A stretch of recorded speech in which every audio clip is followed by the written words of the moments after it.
Greetings and salutations. You're inside the Let's Not Do This podcast for Wednesday, October 8th, year of our Lord 2025. It is 7:30 p.m. in the East. You got the big O, Leon Oliver, sitting alongside two of the three unwise men. Chris, you look just terrible as always. How are you, sir? I'm tired, man, but I'm doing okay. I just looked at my record for betting, and it's not great. My bank account reflects that. Yeah, Well, we're all under 500 now. At well, least last week I actually away to- had, I actually had a losing weekend last weekend. So it actually makes me happy that it's not another week of me doing good betting, but shit on the podcast. So Remind me to never unveil anything with the two of you guys around. There's no setup. It's like, hey, caller number three, and it's like a drum roll or anything. It's like, hey, the Albert from Prince William County. Here you go. It's like, no. wait, you think people are clamoring to wait for our records? Tease. Don't forget to like and subscribe. Yeah, it's like Yes. it's like foreplay. You can't just go right to it. All right. Well, they don't know our records. I didn't tell them our records. Well, they're not good. We've already let the cat out of the bag on that one. So, Get ahead of it. But yes, Chris, don't forget to like and subscribe. Click that little button down there on the lower right-hand corner and help us, help you, help us as we try to grow this bad boy here. You're still pointing the wrong way there, Chris, but that's okay. It's the right way on my screen. Oh, yeah, yeah. You gotta go to your options and unmirror your camera or something. There we go. Is this There you right? go. Is it Yeah, there you Yes. Okay. I have been. So I stopped watching baseball as soon as football season started, and then I started watching again game one of the playoffs, and I'm kind of killing it in baseball, just not football. It's weird. Yankees are already losing. Hey, I had a good night on Frozen Pond last night, opening night for the National Hockey League. Hockey is back, so that's where I can make a little bit of money there. Hockey, NASCAR, pretty much I go counterculture in America, just not football right now. And football, I'm good at FCS football. So things that most people don't care about, I do good at. NFL, just stay away from what I have to say. Does does hockey always start this early? Yeah, usually starts around the same time as the NBA. NBA, what starts next week? Next week or the week after. Yeah. Okay. Yeah. But yeah, hockey always starts around the beginning of October or so, around there. So long season, those 82 games there. So Washington Capitals making their home or season opener tonight at home, taking on the Boston Bruins. Should be exciting to see that one. I did win some money. My camera. Can you put the graphic back up? I just want What was that? What was that, Chris? I unmirrored my camera. Put the graphic back up. I still can't understand what you're saying. Like and subscribe. Like and subscribe. Okay. Yeah. Put that up. No. Nope. God, he is stupid. I really do think he has a learning disability. But yeah, hey, I won some money on Contender Series again last night. You're a degenerate. You are betting midweek UFC Contender Series. Some of the best fights you'll ever see. Yeah, because they're literally hungry. They literally, it's either that or food stamps. It's one of the two for them to. And most of the guys in the UFC now came from Contender Series. I saw one of the best fights I've ever seen last night. A few weeks ago was maybe the best women's fight I've ever seen. And he gave both of them contracts. He gave the guys last night. He never gives bonuses for that, but he gave both of the guys $25,000 each because they were just throwing the whole time. I don't even know. It looked like both of them were about to die. Actually, they both went straight to the hospital. Because he'll give guys contracts at the end, and they neither one of them can even stick around. They had to go straight to the hospital. It's crazy. You're watching the 2025 version of bum fights. Is what you're watching it. No, these dudes go to the UFC. A lot of the champions come from the Contender Series. It's like bum fights mixed with the gladiators in the Coliseum. All I'm waiting for is just Dana White to give me a thumbs up or a thumbs down, and the guy that loses just gets tossed to a bunch of lions. It'll be great. It's not like that. There is every now and then you'll have a fighter that you're just like, how did you get here? But no, these guys can fight. Well, someone that doesn't have any fight is the University of North Carolina football team right now, as they sit at 2-3 on the year. Things have not gone well in Chapel Hill, or as I like to call it, Chapel Hell. And now the reports are circulating that Bill Belichick reportedly exploring buyout options at North Carolina. We are 5 games in to his first season at UNC. And the way things are looking, there may not be a season two. One thing I did see that was interesting from this past weekend, obviously the ass whooping that they took by Clemson. Um, but Trista Crick, who used to be with Barstool, I forget who she's with now, but she apparently looked up the Associated Press, the official photos of the game, and there were like 73 AP photos taken during the game. I'm paraphrasing the stats, but somewhere around there. Of those 73 photos, 24 of them, I believe it was of Jordan Hudson. When the official game, there's like a third of the actual game photos were of her and not the product on the field. That tells you a lot. They got 9 a.m. ludicrous concerts that no one's going to. The students are leaving in the first quarter. You got assistant coaches getting suspended now for recruiting violations. Players are selling tickets. It's not pretty right now. What do you guys think happens? Scotty, I'll start with you in Chapel Hill. Do you think Bill makes it through his first whole season? Real quick, you mentioned ludicrous. So on Saturdays, I have 2 TVs downstairs. I have one with just one game on, whatever game I want to watch, and then the second TV has the multi-view. And so I looked over and I seen Ludacris performing. I'm like, what the hell is going on? I was like, all right, he's doing a concert. I'm like, what game is he at? I was like, UNC. Like, okay, I guess they're just, I don't know about everything other than football, which, I mean, I like Luda. If you're a 90s, 2000s rap fan, you obviously probably love Luda. But yeah, it was definitely weird to see. Like, what has he been doing other than Fast and Furious movies? Monica! But yeah, and it seems like UNC is trying to not even have a buyout because he's got an assistant coach that got popped for some violation. I guess he gave some family members of a team player tickets that he wasn't supposed to or something. So curious timing on that because I'm sure that probably happens all the time. So they get popped him for that now when they're looking for exit strategies, so they say. So it definitely seems like they're going to try to pay him the least amount of money possible, as they should. I know when this hire happened, you were right away like, yeah, this is not going to work. And I thought it was going to go one way or the other. Either it was going to work out and UNC was going to become a powerhouse, or it was going to be a dumpster fire. And it looks like it's the latter. But yeah, I don't know, man. I don't know if he just took this job to get some money, or if he went in there thinking it was going to be easy because he's Bill Belichick. Does he have 6 or 7 rings? I always forget. I think it's 6. Brady has 7. Yeah. Yeah.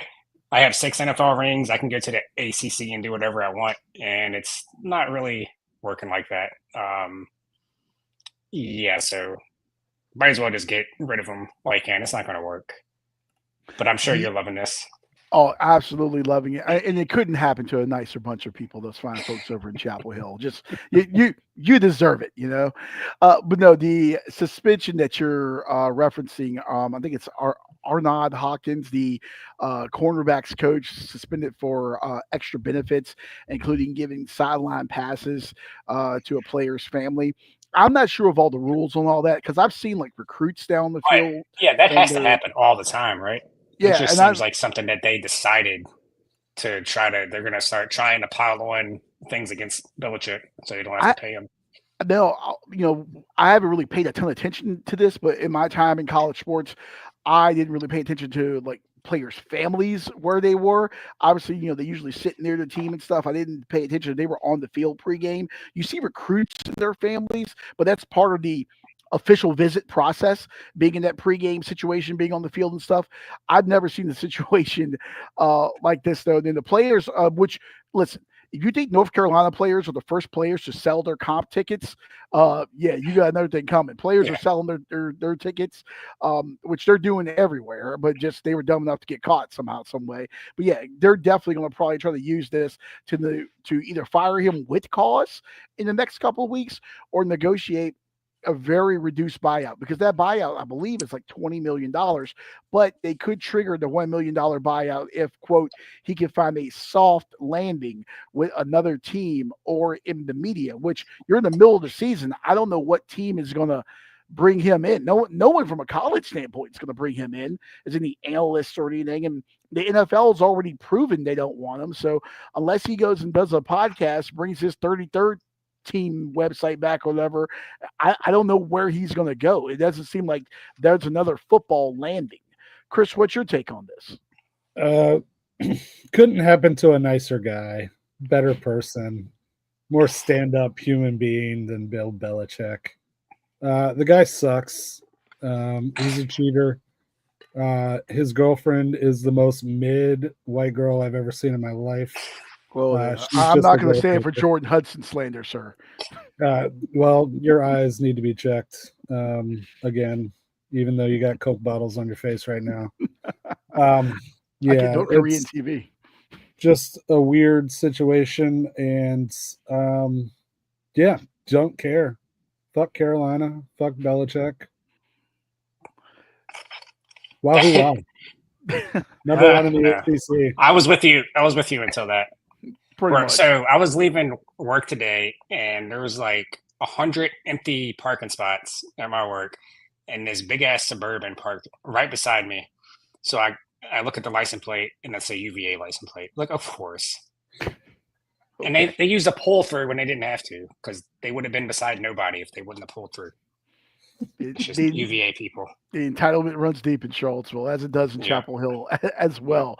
Bill, you were taking up for Jordan Hudson. That graphic you use is not flattering. The face she's making looks like she just saw her first. She just listened to her first rap song. Is what it looks like. It looks like she just ate a lemon. It looks like she was looking at the performance of the North Carolina football team through, in their losses to TCU, UCF, and Clemson.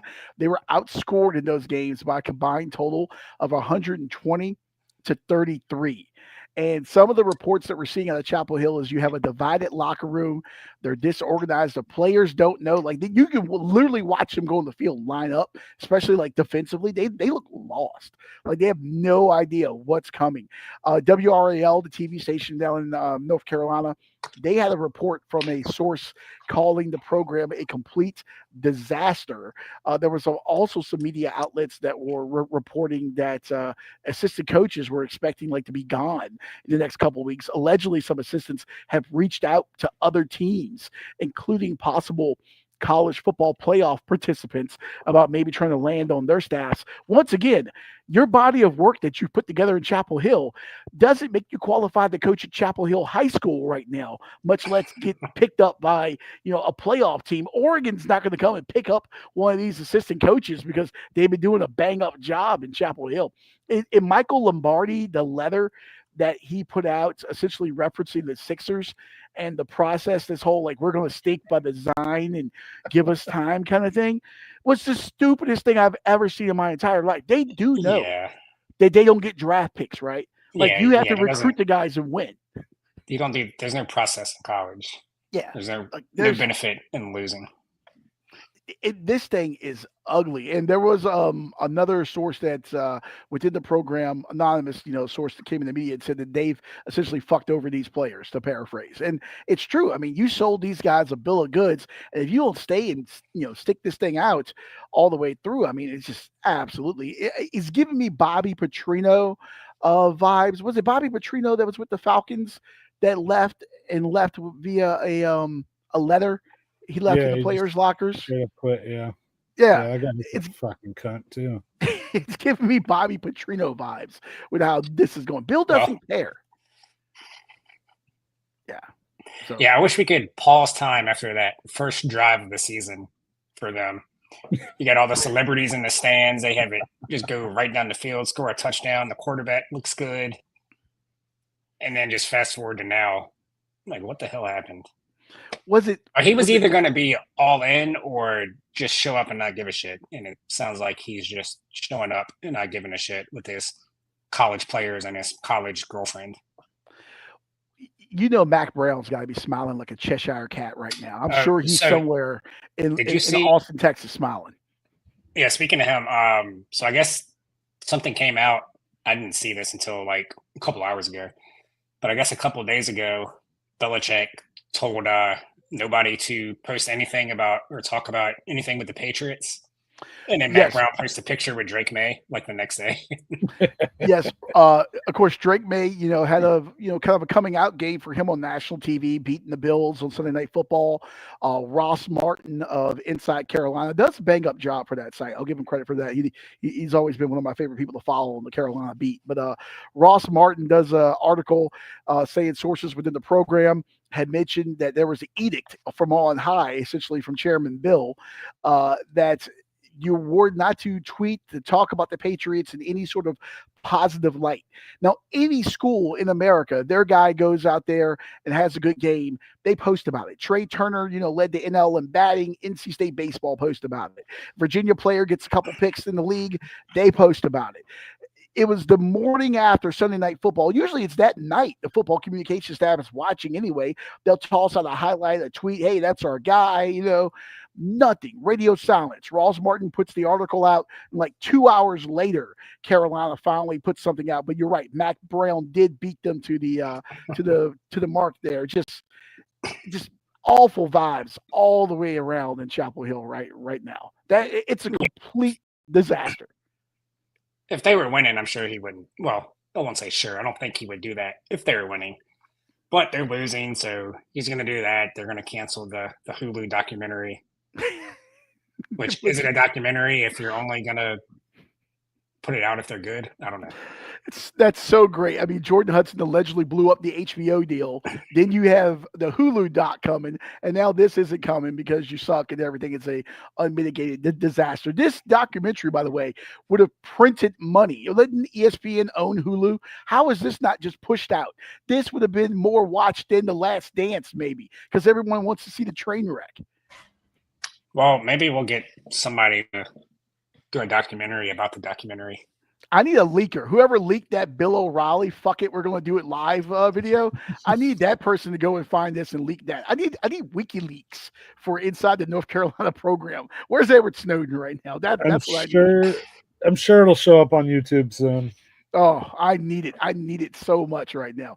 Carolina, by the way, off this week, and then they take that positive vibe express to Berkeley on the 17th for a 10:30 p.m. Eastern kickoff with the mighty Golden Bears of California. That is going to be a lot of fun. Can you imagine that plane ride back after JKS, whatever their quarterback's name is at Cal, after they drop like 52 on them? Can you imagine that plane ride back? Oh, it's going to be great.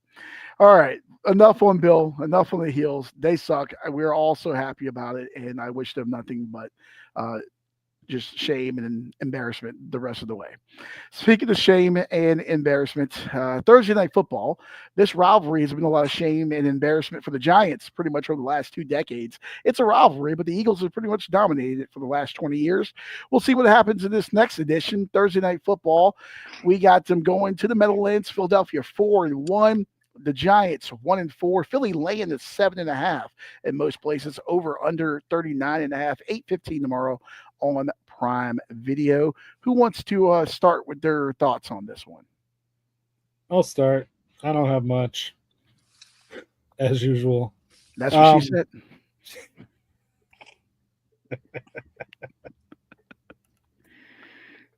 Sure. Thursday night gonna be a tough division game. Philadelphia on the road. Philadelphia has not looked like themselves this year. So for that, I'm taking the Giants and the points. I just have a feeling. I have no analysis whatsoever, as usual. But I think the Giants cover 7.5 at home. Okay. Scotty, you want to go next? Yeah, I'm just making sure my bet is still the same odds that I got it at earlier. Cam Scatterbo over 12.5 rushing yards. No. the Giants are just so bad. I like the Eagles to cover, but weird shit happens on these Thursday night division games, as we saw last week. So I'm going back to another player prop, and I'm going with the Eagles receiver that isn't crying to the public and isn't quitting on routes that were easy touchdowns if he just would have kept running. So I'm going with Devontae Smith. There's a 49.5 on Bet Rivers right now, over 49.5 receiving yards. The Giants are giving up the second most yards to wide receivers. Devontae Smith, he only played the Giants once last year, and he had -2 yards. But before that, 5 games in a row, he went over this number. He's went over this number 3 or 4 this year. I think they have to get the passing game going. I think they're going to use the Giants, because I don't like Slayton's out for the Giants. I don't see how the Giants are going to be able to score many points here. So I think the Eagles are going to be able to use this game to try and get that pass game going. And that starts with, so far this year, Devontae Smith, who's been their only pass catcher who's been producing. Giants run a lot of man. Devontae Smith's good against man defense. So I see him being able to go over this 49.5 number pretty easily. Okay. Over 49.5 receiving yards for Devontae Smith. I actually don't hate that. You said that was on Bet Rivers? Yes. Nice. At FanDuel. Yeah, I moved up on FanDuel. Nice. So for me on this one, I kind of like the Giants plus that 7.5, but I don't have the confidence to stay with it. I just don't see, as you mentioned, their troubles on the offense. We saw Dart, look like a rookie last week against the Saints, and the turnovers and everything. I'm just not completely sold on what they can do offensively. This is a division game. These two teams know each other really well. There's obviously hate and animosity there, and it's a short week. And for that, and these Thursday night games always get a little weird and wonky. I'm going to go with the under 39.5 points, mainly because I just have no faith in the Giants offensively right now. But I think Philadelphia is going to commit to getting that rushing attack going. Last week, they only ran the ball 11 times in that loss to Denver. Saquon only had 30 yards on 6 carries. Very un-Philadelphia-like rushing performance there. And I think the Giants are going to want to minimize, keeping Philadelphia's offense off the field as well. They're going to want to run the ball, control the clock. I think both of these teams are going to try to establish that run and go to it early. And on a short week, I really don't see this being a lot of points scored unless the Giants turn this ball over in short field situations. The Giants' run defense is very bad, though. So, Saquon obviously should have the opportunity to rip off some runs. I kind of am done with the whole going against his old team revenge game scenario. You had all that last year. That's all been done. It's old hat now. Just you have a team that's good at rushing the passer, but very bad against the run defense. They have a bad secondary, but I think both teams are going to commit to trying to run the ball. For that reason, on a short week, I'm going to go with the under 39.5. It's 40.5 pretty much everywhere. Okay, give me that 40.5. Perfecto. Also, some -7s if you like the Eagles. There's a few -7s out there. Nice. I would feel better about taking Philadelphia to -7. I don't know. These Thursday night games always throw me for a loop spread wise. Yeah, I always tend to look at totals on these because they can be so just so wonky. I was thinking about the 7, but then Thursday nights are weird. I was thinking about the under, but I've been getting beat on silly shit when I've been betting unders recently. So I just went with the player prop. Interesting stat here. The Eagles have won 11 straight versus the Giants in primetime. And the Eagles are also 10-2 against the spread on the road since the start of 2024.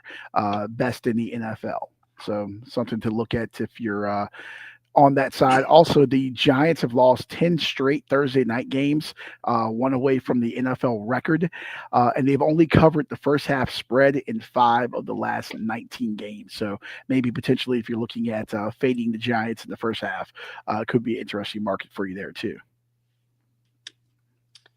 Yeah. All right. The now that Chargers win isn't looking so great now. They've kind of come back to earth.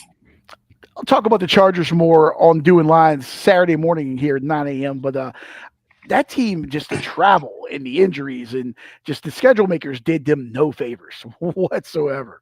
Now you got Hampton going on the IR. That team's a better team than what their record indicates. But yeah, you're right. It doesn't look as lustrous now after the current form from the Chargers. All right, let's move over to some Friday night college football action. No Thursday games on the slate because they're either underway or like 2 minutes from getting started. So we got South Florida at North Texas in beautiful Denton, Texas here. This is actually a pretty good game. The Bulls 4-1, number 24 in the land. Eagles or Mean Green. Are they? Yeah, they're the Mean Green. I think they used to be the Eagles back in the day. Mean Green 5-0.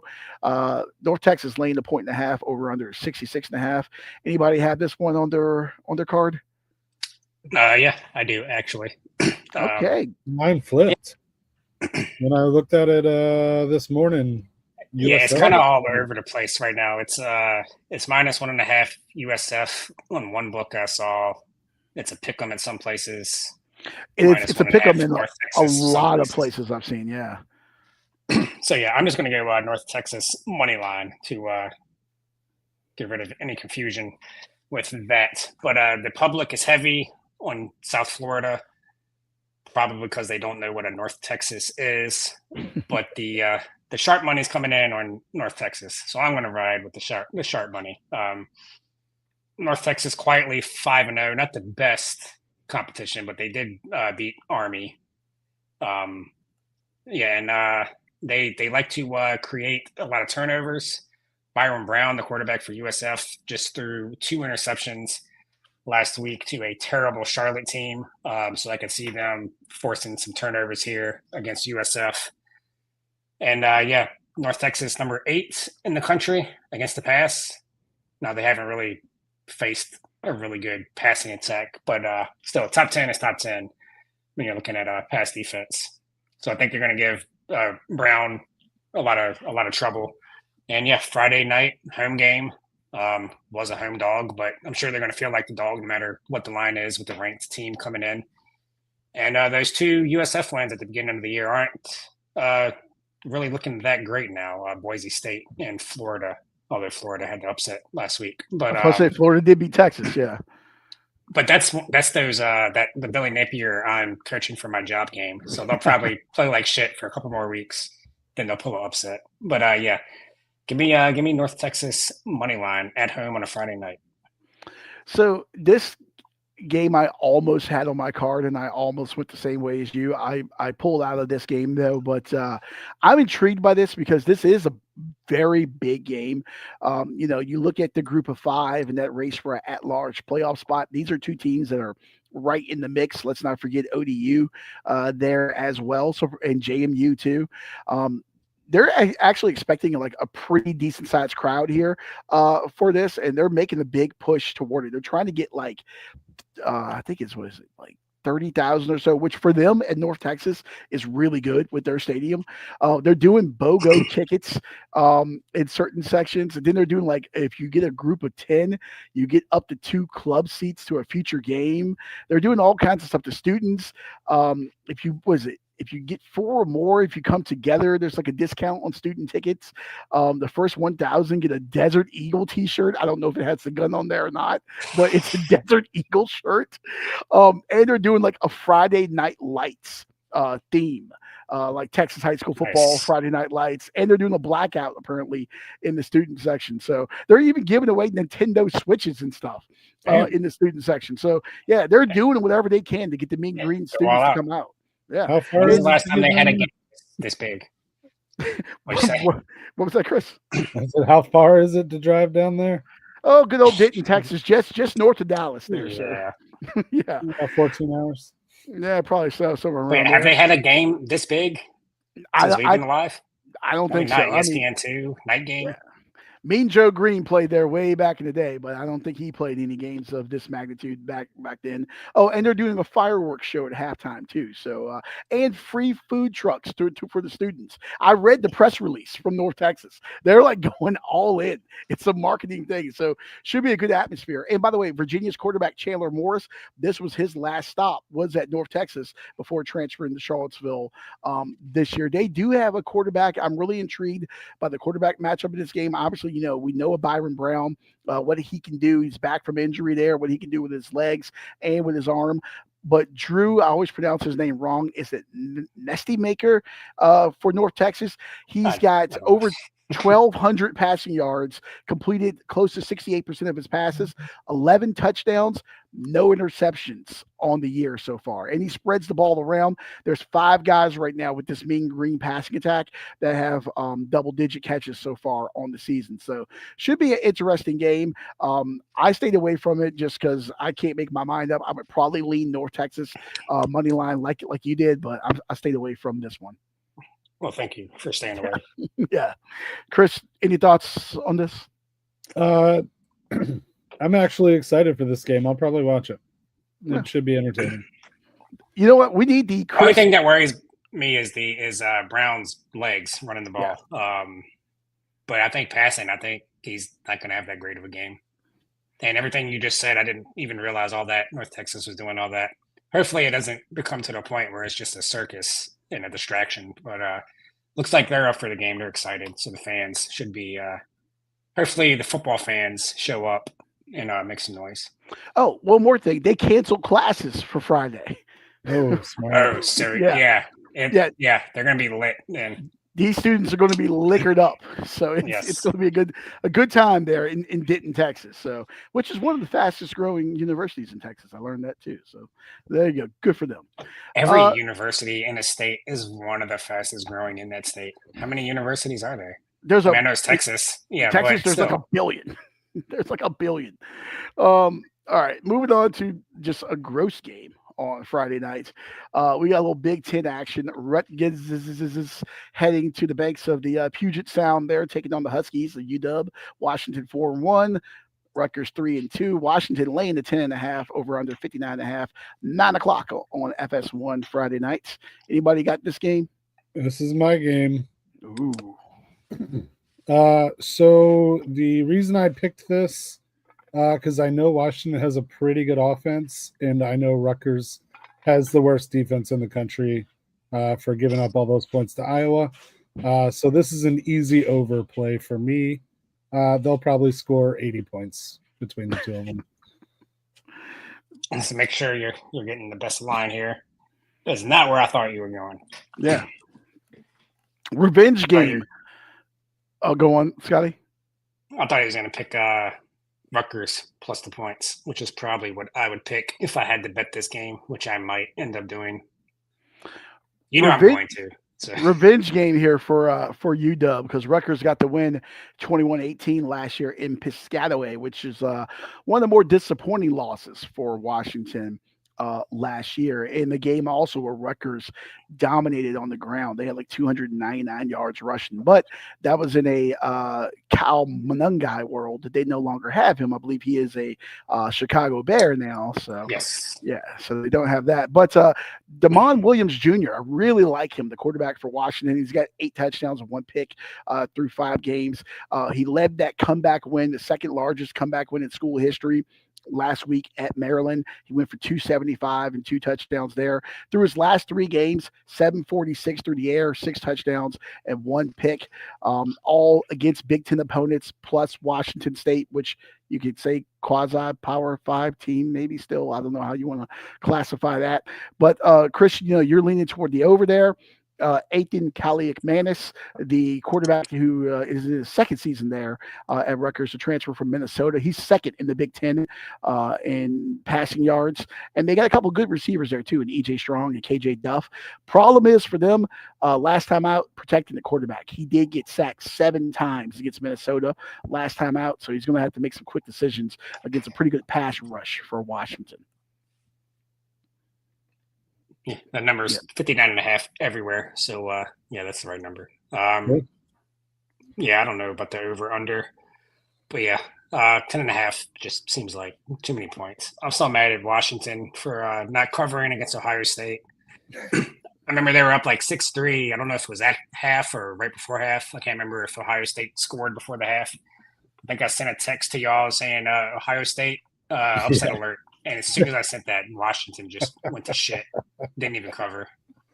You know, if this was a road game for Washington, I'd be more inclined to take Rutgers plus the points. But they had that big emotional win against Maryland to come back last week, and now you go back across country. But they're sleeping in their own beds. They're back home. You know, also the time difference. Whenever these Big Ten teams have to travel, I know James Franklin, you know, kvetched about that a little bit last week after Penn State lost to UCLA. It throws these guys off. For that reason, if I had to take a side, I might go with Washington to cover here, even though it is a pretty big number. But yeah, I'd stay away from this one too. Yeah. All right. Moving on to the last game, Friday night in the beautiful Fort Collins, Colorado.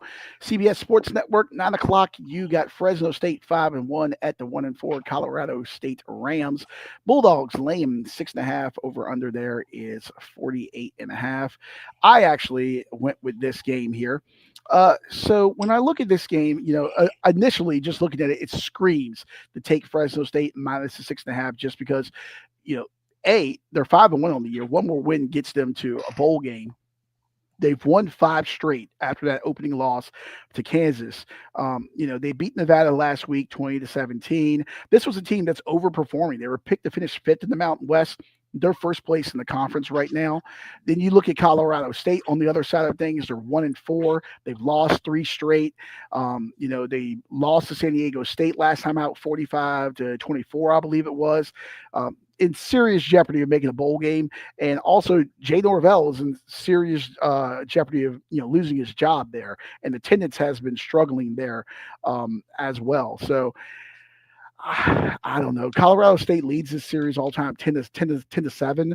Fresno State's won the last 2 meetings, but Fresno State hasn't been the Fort Collins since 2016, and that was at the old Hughes Stadium. They haven't been to Canvas Stadium, the new on-campus venue there in Fort Collins. I am going to take a play that, you know, I normally feel it's a little overblown, but the fact that these guys none of these guys on this Fresno State roster, unless they've transferred in, have been out here to play a game. The elevation can do something to you. And it's a Friday night game against a struggling, desperate opponent. They didn't necessarily look like world beaters in their game last week. I'm going to go with Colorado State plus the 6.5. Fresno State wins this game, but I think it's going to be an ugly game, and it's going to be a closer game. Give me the 6.5 with Colorado State, mainly because I feel like this is a trap game for Fresno State, and I do feel like that elevation is going to get into their heads a little bit. Yeah, I kind of agree with you, because you would think the spread would be a lot bigger, just because Colorado State has been so bad. They got blown out by San Diego State and Washington State their last 2 games, and lost to UTSA in a close one before that. Fresno's 5-1. Oh, you think this would be? I mean, I guess Fresno's on the road. You think it'd be at least over a touchdown, over 7 points. So yeah, they definitely looks like they want you to take that 6.5. So I guess Colorado State at home. Probably going to be pretty desperate, like you said. Maybe Fresno State is overlooking them. So yeah, I think yeah, I like the Colorado State. Is this where the line started? Do you have that information? Where was it? I thought I saw that real quick earlier. Yeah, if you don't mind grabbing that, Scotty. I thought I had that earlier in my notes. Yeah, it started at 6.5, went down to 5.5 for a minute, and then right back up to 6.5. All right. Also, you know, the quarterback play has been a little bit better for Colorado State. They made the switch during the UTSA game. Jackson Brousseau, I believe is how you pronounce it, is pulling is the guy pulling the trigger now. They had Braden Fowler Nicolosi there. He was the guy that was talking all the smack to one of the Sanders brothers last year when they played Colorado. He got benched. He's got 1 TD and 2 picks so far in the season with just 488 yards. Jackson Brousseau didn't exactly light it up, but he didn't do anything terrible last week. He went for 155. He was 13 of 25 with 1 touchdown. He had 7 weird stat line where he had 7 carries for -7 yards, but 1 rushing touchdown. But because they count sacks. Yeah, stupid. Yeah, they count sacks, but just a weird thing to see. But he did come in relief in that UTSA game and lead them on 2 scoring drives there. So seems like they may have a little something going there. Just the one thing that kind of scares me a little bit on this for Colorado State is just injuries. They're real nicked up right now. I believe it's like 14 guys, I think I saw on the injury report, including 4 defensive linemen, whereas Fresno State's a pretty healthy team coming into this game.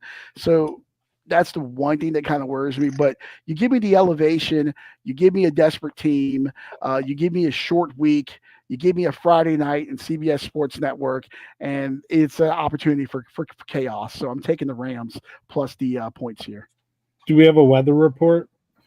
Weather reports on this one, I believe I saw. There's been some snow across the country, so yeah, we saw the hail come down at Wyoming last week that looked like snow that was on the ground. Weather, partly cloudy, low 60s at kickoff, 76 during the day there.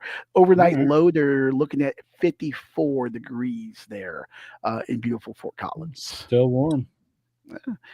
Colorado this time of year, Fort Collins this time of year is absolutely wonderful. I usually make my trek up there from Denver this time of year during the Great American Beer Festival. Sadly, I am not there to drink my way through Fort Collins' fine drinking establishments, but I'll be there next year. Don't you worry, ladies and gentlemen.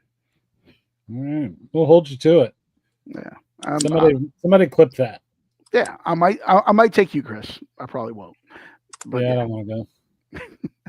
I don't think you can fly anyway. There is such thing as a no-fly list, though. All right. Once again, take these betting picks with a grain of salt because we are all struggling a little bit here.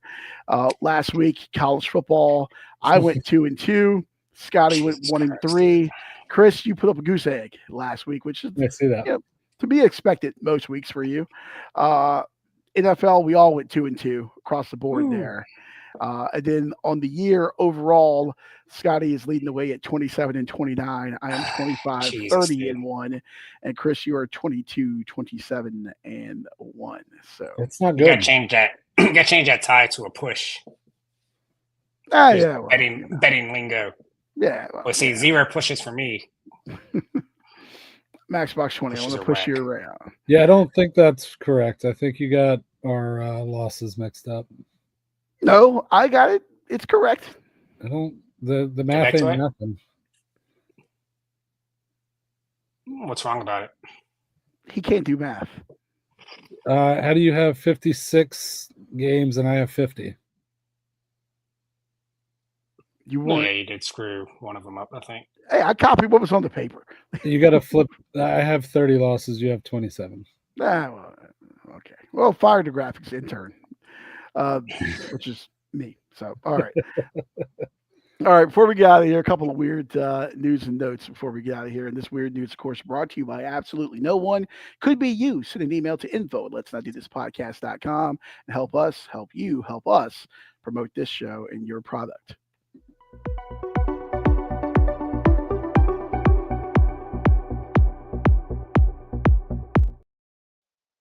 That's a club banger right there. Number 1 on the charts right now in Estonia. So Chris is 24-31-1 overall. Okay, I don't know how I got that. You didn't update. You just didn't update his stuff from last week. I don't think. Oh well, there we go. It was a rush job. It was a rush job. You know. Well, going from rush jobs to people that have no job, we have heard of stay-at-home moms. We've heard of stay-at-home husbands. Now we have stay-at-home sons. This from the New York Post. There's a growing number of men dubbed trad sons Or what's even more weird, hub sons. They're calling them hub sons. They're living at home rent free with their moms and taking on homemaker duties. One of the guys that they spotlighted in the article was Luke Parkhurst. He's 33. He left a $170,000 a year sales job to move back home, and he's cooking and cleaning for his mom, Patty. And some guys, like former Jeopardy champion Brandon Leal, describes it as a full time lifestyle. And psychologists say it's driven by economic insecurity, housing costs, and burnout. There was one Gen Z trad son who even launched a clothing line called, quote, Stay at Home Sons, with the slogan, Doing nothing is hard. I'm not going to lie to you. That last one is actually really good. I can totally see like some Gen Z people getting on like that. Doing nothing is hard on like hoodies. Like it's the Call Her Daddy girl had like the I am unwell and unwell hoodies and stuff. Like I could see that. Chris, you should be a trad son. I am looking for the opportunity. That sounds amazing to me. I am sick of fucking working. I'd rather do this full time. So if anybody wants to sponsor me to come live at their house, I'll do the dishes. I'll do some laundry. It's fine. Chris would be the only. Mr. Oh, Nanny. fucking ready. I'm ready to fucking retire right now. Oh my God, Mrs. Doubtfire 2, Electric Boogaloo, and it's just Chris like fucking up people's house. I will put a moo and a wig on if I have to. Let's fucking go. See, you have to have a rich family for this to work, though. Yeah. And at least that one guy is like, he's actually like trying to do something, like making shirts, and that could be a business or whatever. Like, so he's got some things on the side. But yeah, for a normal person, it doesn't. You can't really do that because one day when your parents are gone, you're going to be screwed. I guess he's setting himself up for the inheritance, right? I mean, like if you that's know, why I said if you have a rich family, then yeah, shout out to him. But yeah. Man, I don't know, man. That's some weird. These guys got to be incels, right? Like they just have to be because you're not dating. Oh, like I live at home with my mom. Oh, what do you do for a living? Oh, I don't work. It's like George Costanza. You know, like what do you? You're not getting any girls. What are you going to bring a girl back home to your childhood bedroom? Slave, bro. Some girls are into that. If you're financially secure, who gives a fuck? Now, the guy that was making 170 large, which I pulled that from the article, I forgot to see where he was living because 170, in the Commonwealth of Virginia is different than 170 in New York City. So I hope he squirreled away some money. Maybe he's got some crypto or something. Maybe he's investing or something. But if he was just living hand to mouth and quit and living at home, I don't know, man. I couldn't do it. Could you guys do it? Could you move back in and live with your mom? Not with mine. No, I couldn't. Jeez, not mine. Not with mine. I would be more than glad to assist either of your mothers, though, with whatever they need. My mom would put her foot so far up your ass, it's not even funny. Yeah, I need my space. I can't do that. Oh God, Chris, I need you to move in and do it because I need to see you grounded. Chris can't come on the podcast today. He didn't make his bed. Dude, I can't go back home. I was there about 6 years ago. Not doing it again. I was still living at home when I first started working at the former employer that we used to work together at. So, no. Oh. We'll see. We'll maybe if I make some money, I can float your lifestyle and make you move in at home and make a reality show out of it. And you can be a hub run too. So I would have to buy some some land, and everybody have like their own little house or whatever. Yeah, I could do that. I couldn't do that either. It's not just like because like my parents. It's anybody. I couldn't be that close and not have any like time to myself without somebody in my face all the time. Yeah, that would drive me nuts. I couldn't live with no homestead either. If you're out of milk, don't come knock on my door. Take your ass to Publix. I don't know what to tell you. Like, no, I don't want that. People riding around ATVs. I'm cooking. I'm grilling in the backyard. You smell food and you show up. Oh, I want some chicken wings too. Get the fuck out of my property. You just hear me like just pumping the shotgun. You No, get say off my that, but property. that'd be perfect for you. Didn't you float the fucking idea of us fucking living in the same what was it, townhome complex? Oh So yeah, that I we saw could all that. hang out all the time? Yeah, but I would have like a gate and I would be like partitioned off from you people. Like I would be in a nice part of town, Nobody's Uh, coming to your gate. You'd be your last gate. Anybody would yeah, go to and I would have like armed a gate for security, nothing. like checkpoints, to keep people like Chris out, Yeah, it's like when a D-list celebrity has a bodyguard pretty or an much. assistant. It's like what? Nobody cares about you. I'm like a male Snooki, like actually pretty. Save you from season Too one. easy.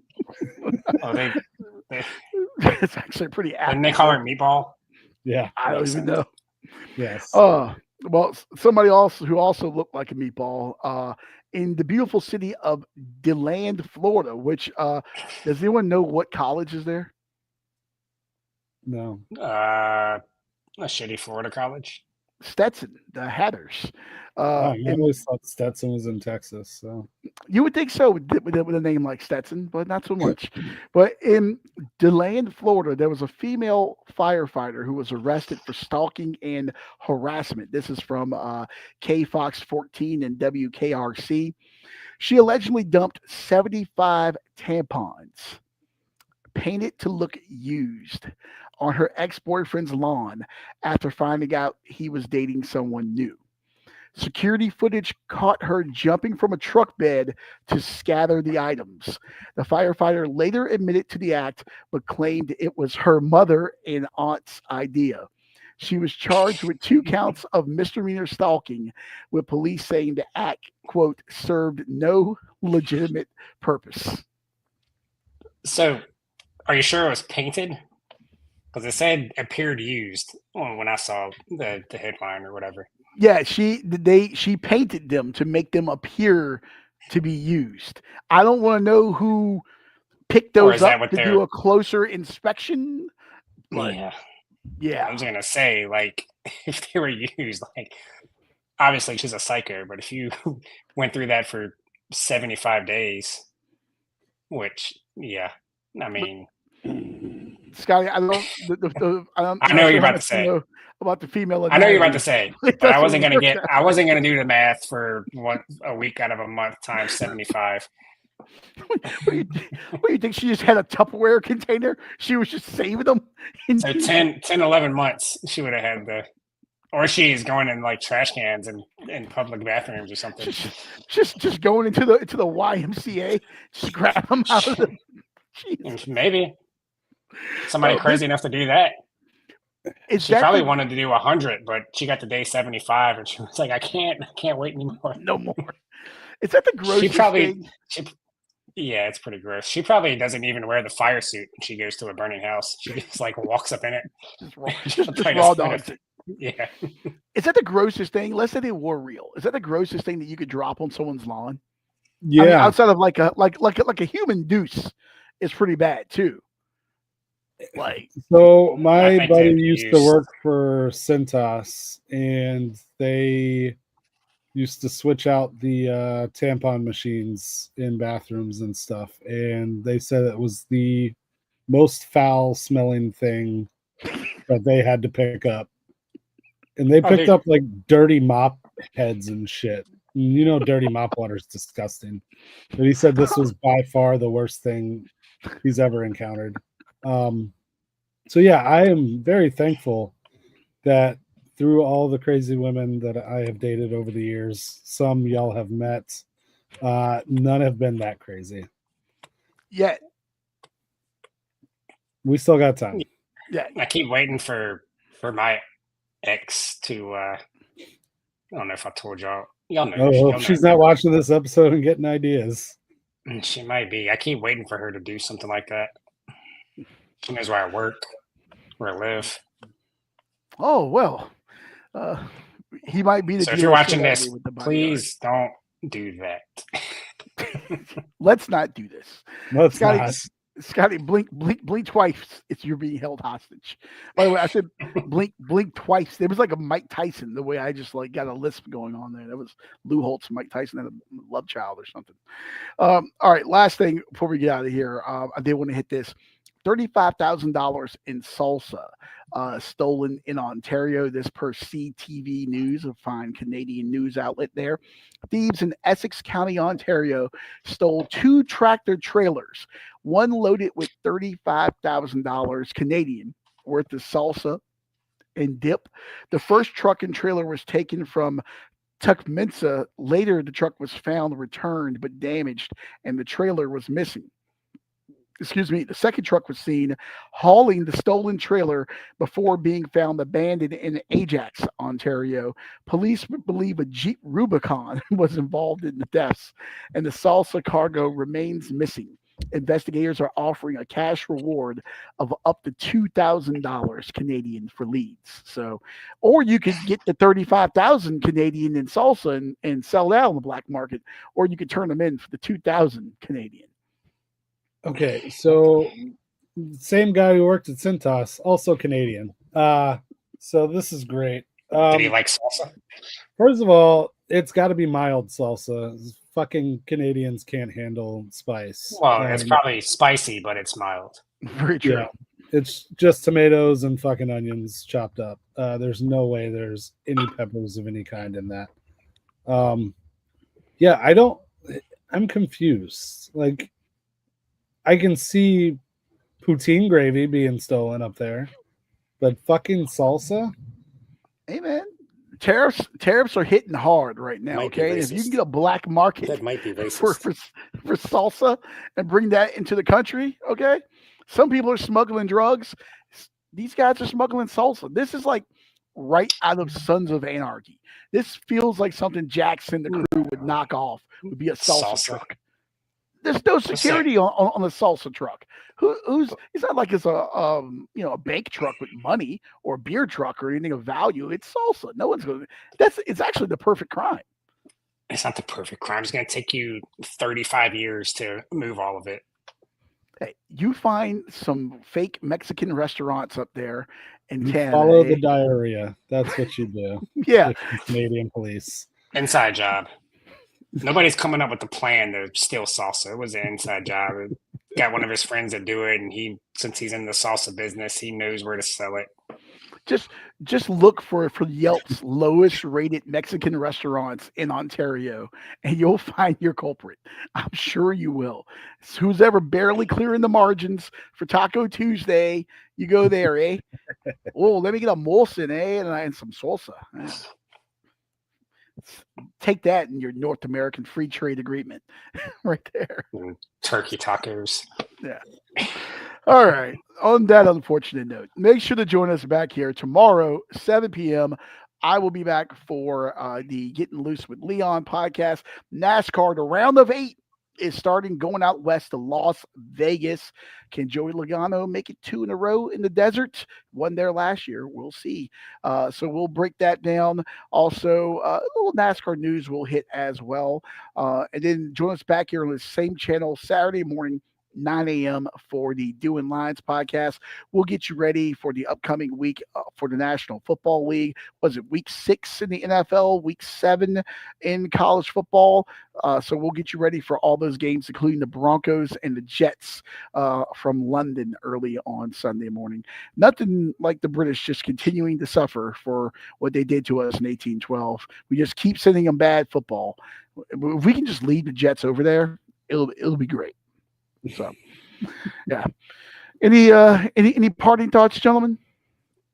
No, I will not be on Saturday, but I'll be back the week after. So, everybody tune in and enjoy not seeing my face and stupid takes.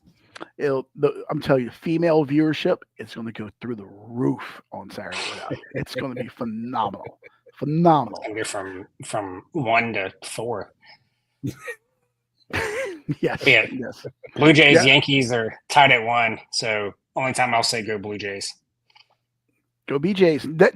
That's where the salsa went. It's to the Blue Jays clinching party. Should they win? They're in Ontario. Oh, you know what? That might be racist, but I see where you're going with that. Vlad Guerrero, yeah. Yeah. Vlad Guerrero, he's got a sombrero on. That He's might going to be eat some racist. dip out of there. It's going to be great. It's going to be great. Go Jays.